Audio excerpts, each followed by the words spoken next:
Quiconque verra cette vidéo doit savoir que deux interventions lui étant liées la précèdent. La première est intitulée « Muhammad n'est pas l'esprit de vérité annoncé par Issa fils de Mariam » et la seconde « Y a-t-il quelqu'un pour réfléchir à Pompéi ?» Avant de débuter, je répondrai brièvement à une question m'ayant été posée. La personne demande « Pourquoi dis-tu que sont liés le fait que Jean dise « Le Messie d'Israël reçoit l'Esprit sans mesure » et le passage où il est écrit « Abraham a vu mon jour et il s'est réjoui ».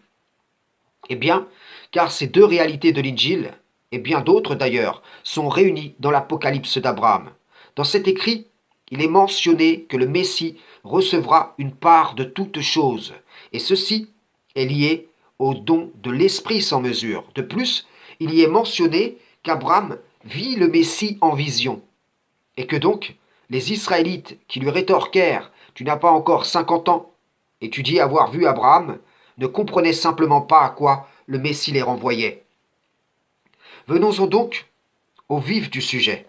Aujourd'hui, je vais vous parler de Pierre, car dans son exemple, nous allons voir une réalisation de l'esprit de vérité répandu sur toute chair. Joël 2, versets 28 à 29. Après cela, je répandrai mon esprit sur toute chair. Vos fils et vos filles prophétiseront.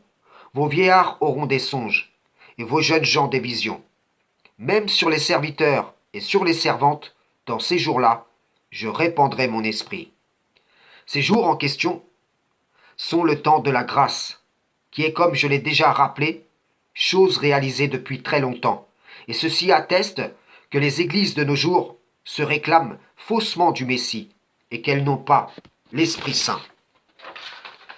Pierre eut donc une vision dont je vais faire la lecture car celle-ci démontre l'ouverture de la grâce sur les païens et donc l'universalité du message de l'Injil. Acte 10, versets 9 à 16. Le lendemain, comme ils étaient en route et qu'ils approchaient de la ville, Pierre monta sur le toit, vers la 6e heure pour prier. Il eut faim et voulut manger. Pendant qu'on lui préparait à manger, il tomba en extase. Il vit le ciel ouvert et un objet semblable à une grande nappe attachée par les 4 coins qui descendait et s'abaissait vers la terre, et où se trouvaient tous les quadrupèdes, les reptiles de la terre et les oiseaux du ciel. Et une voix lui dit « Lève-toi, Pierre, tue et mange. » Mais Pierre dit « Non, Seigneur, car je n'ai jamais mangé rien de souillé ni d'impur. » Et pour la seconde fois, la voix se fit encore entendre à lui.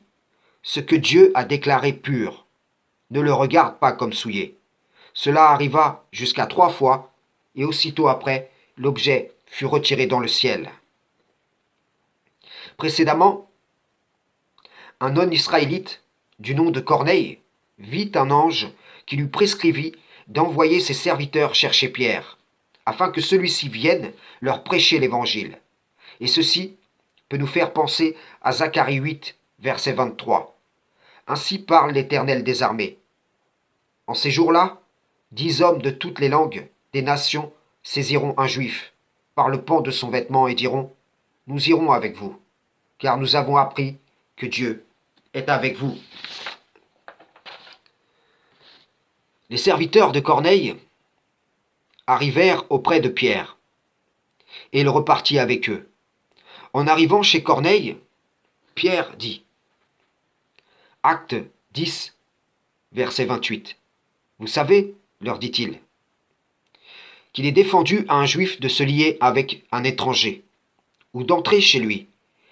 Mais Dieu m'a appris à ne regarder aucun homme comme souillé et impur. » La vision de Pierre fut un signe de l'ouverture de la grâce sur les nations non israélites, mais aussi un signe de la réalisation de Genèse 19, verset 6. « Vous serez pour moi un royaume de sacrificateurs et une nation sainte. Voilà les paroles que tu diras aux enfants d'Israël. » Apocalypse 1, verset 6.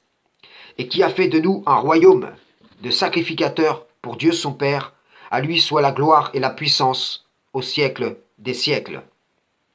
En conclusion, les rabbins mentent en disant que le Messie n'a pas réalisé ce qui devait être réalisé. Les chrétiens mentent en prétendant être du nombre de ce royaume de sacrificateurs qui fut constitué lors de la grâce. Et les majorités des gens du Coran nient complètement la prophétie ayant précédé Muhammad. Chacun à sa façon nie le Messie d'Israël.